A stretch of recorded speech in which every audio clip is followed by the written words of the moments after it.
Alright, guys, round 10, and we're in the second round of Pride Round as the season is ever so getting closer to its end. And like last time, let's see how it went with the round 9 predictions. And man, I have completely underestimated the Western Bulldogs, who absolutely destroyed the Bombers. The Bombers did not get a single goal until the dying seconds of the game. What happened to Essendon? They had this amazing start and they've just completely imploded. I don't know, but on the other hand, the rest of my predictions are mostly good. Obviously, I had Adelaide winning by 10, they won by 17. Like West Coast, they're good, but they're not quite Adelaide good yet. Geelong won by a bigger margin than I thought, but GWS kicked a lot of goals. Compared to how much I thought they were going to do. So even though the margin was 27, it's still a pretty damn good game. Finally, Hawthorn kicked 23 out, the win by 25, so it was pretty close. But Hawthorn actually finally managed to kick more than 6 goals, which could be a little daunting for this week's game. But regardless, I had Brisbane winning by 15. They won by 29. They made pretty easy work. Actually, I forgot who Brisbane were playing. Oh, that's us. That was... dear.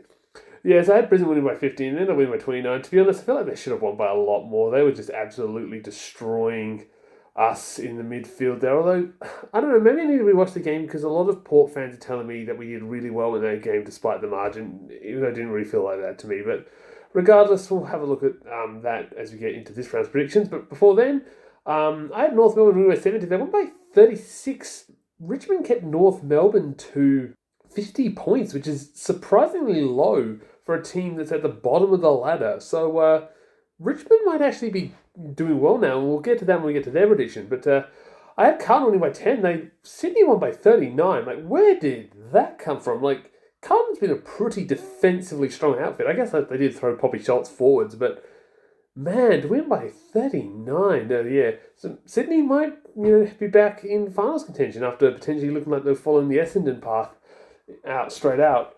Obviously, I had St Kilda winning by 8, they won by 23. I think, Collingwood, they've had these few moments of brilliance and then just a long period of nothing. Then we had, finally, we had Melbourne winning by 21 and they lost by 5. So, once again, Melbourne seems to have these just really narrow losses all the time. All right, without further ado, let's get into this round's predictions. And we start with Friday night, and it's my Port Adelaide Power with the opening game against none other than our dreaded enemies in the Hawthorn Hawks. 7:15 Friday, Alberton Oval. Obviously, last time these two teams met was that incredible semi-final where we had what up until that point was the biggest comeback in AFLW history until we decided to blow that. But regardless, it was still an amazing game. Probably one of the best games of football, women's football you could ever watch. However, it feels like we've been in a completely different trajectory since then. Hawthorn has basically just doubled down on their elite performance from last year and are once again just tearing up this competition and looking to once again finish in the top 4. Meanwhile, we've just completely dropped the ball with some really poor defence, some very bad kicking in the midfield, and it was just, we've now find ourselves, unfortunately, staring down a non-finals appearance. But can we pull off a surprise? I think there's a possibility here. Obviously, Hawthorn, for starters, can't kick goals outside of that game against they're playing Gold Coast of any team. But outside of that, Port Adelaide's been a pretty offensive team, but we're obviously going up against Hawthorn's very amazing defence. And it does feel like there is a potential that we might be able to surprise them and, bring out a performance they're not ready for. They've obviously have lost to Adelaide of all teams, but... and they do obviously have an injury list, although it doesn't really seem to be affecting them that much. But, obviously we always have to deal with the fact that, they're strong, and also our injury list, we've just learned that, Window's out in concussion, Lamb doesn't look like she's coming back anytime soon. I think we get to the right Tika off, I don't think she's playing this year, so, and, even Dowrick, for all we know, might not be in the side, so, depending on how that goes, we're definitely somewhat undermanned, but can we win? I think it's more possible than people are letting on, but again, as I said earlier, we're always tipping against us now, so Hawthorn by 5.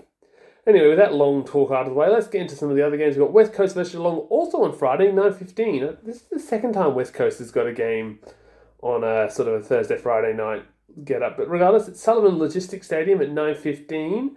The form the last time these teams played was Geelong one, but I don't really remember that game. But what's weird is the odds are for Geelong to win, which I found strange because I feel like West Coast has in general been the more dominant team.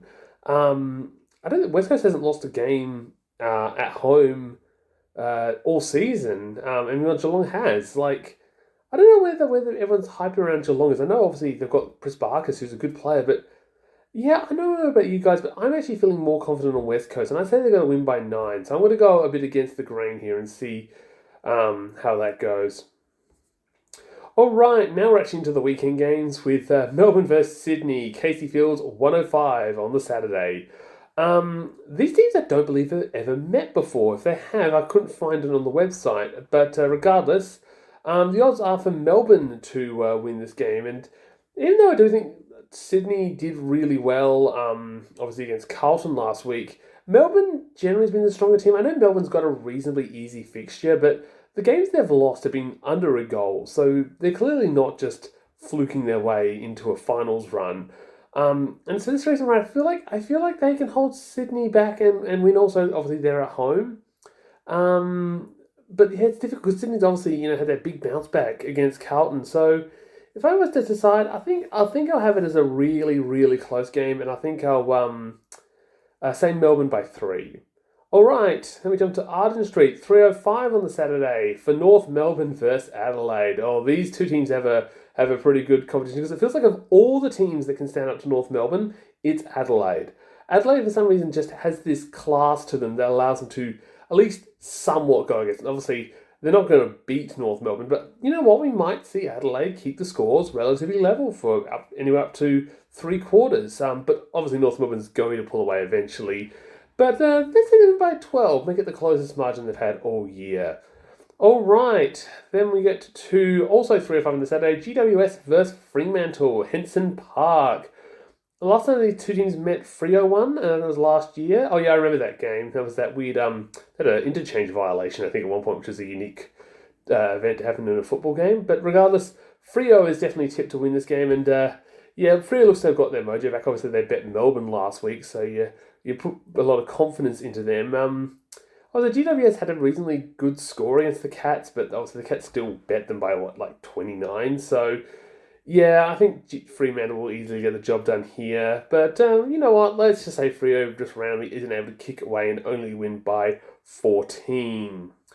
All right, now we jump to Icon Park, 7:15 for Carlton versus St Kilda. Now, these are two teams I'm very interested in because these are both teams that I think nobody had in their final 8 and are now pretty much looking like to lock up the final 8 spots. So it's really cool that we're actually going to see these two teams met because which one of these rises is the real deal? Because obviously Carlton's been usually in the top 4 on and off this season, where St Kilda sort of had this sort of late surge. I think that St Kilda's lost a game since round 4 or something.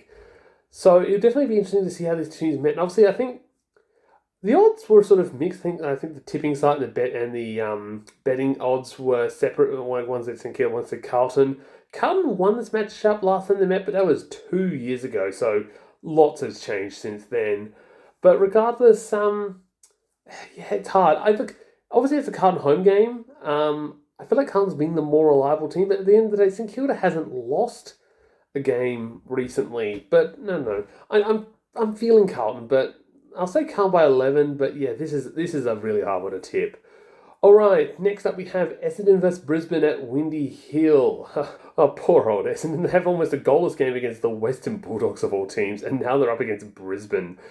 This is going to be a harsh game for them. But I don't think Essendon will go goalless this time. They'll definitely score, but Brisbane is just going to kick really big. Although, with this game being at Windy Hill, what's the bet we're going to do that same thing we had at the North game where goals are only kicked down one end of the field. But regardless, I think Brisbane will end up just overrunning the Bombers, and maybe I'm overstating it, but I'll say Brisbane by 60. I know it's a big number, but I'm just feeling like Essendon's just given up this season. All right, next up we got 3:05 on the Sunday, Victoria Park, Collingwood versus Richmond. So if Cardiff St Kilda are sort of the two surprise rises, now we're going to go sort of what looks like the surprise spoon ball. Obviously, Collingwood has had some interesting games at the start of the year. Obviously, they had that close loss to Melbourne. They bet GWS, and obviously they bet Sydney, which was a big surprise. But they've not really shown all of that promise since then. And on contrast, Richmond obviously had that surprise wins against Adelaide and then kept North Melbourne to their lowest score all year. So you feel like Richmond's in a better position, and I think the odds are tipping Richmond to win. And since I'm a bit unsure about myself which team to go, I'll just follow the odds, and I'll say Richmond wins by 18. I feel like they've got a little bit of that class from last year finally back in the team after several weeks of disappointment. But regardless, let's get to the final game of the year. It's a bit of a unique round. We're at Great Barrier Reef Arena in Mackay, I believe, at 5:05 on the Sunday for Gold Coast versus the Western Bulldogs. Once again, this is another game where the odds were a bit mixed, where I think the tipping odds said the Bulldogs and the betting odds said Gold Coast. But to be honest, I don't know who's tipping Gold Coast. And the Western Bulldogs have been awesome. Obviously, they smashed Collingwood. They gave us a run for their money. Then they just smashed Essendon. The Bulldogs are in top form. I don't know who thinks Gold Coast is going in. Like Gold Coast maybe might pull off a surprise performance, but you have to look at this situation right now and say, no, the Bulldogs are definitely the strongest team. So I'm going to say the Bulldogs win by 26. So just to go back through my tips, we had Hawthorn by 5, West Coast by 9, Melbourne by 3, North Melbourne by 12, Fremantle by 14, Carlton by 11, Brisbane by 60, Richmond by 18, and Western Bulldogs by 26. So we'll see how those tips go when I come back to talk to you guys next week. But until then, let's go Power!